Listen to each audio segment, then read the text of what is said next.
How to fix Tinder can't delete account.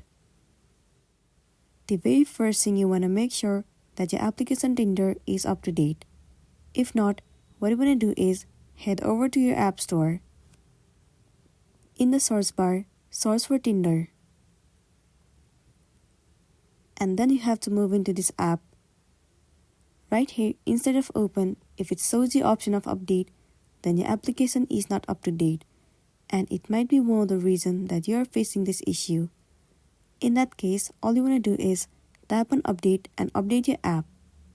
Once you have the latest version of the application, simply open it.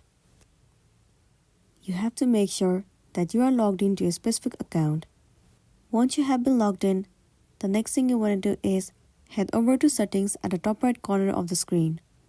Inside settings, the option of report will be visible to you. Click on it. In the report piece, you have to state the problem that you have been facing on Tinder. You simply have to type in that you are not being able to delete your account, and then you have to send it to them. Within 24 hours, they will definitely come up with some solution for you, and then you'll be good to go. So that's all for today, and this is simply how you can fix Tinder can't delete account. Make sure to smash the like button and consider subscribing if you found this video helpful. We'll see you in the next one.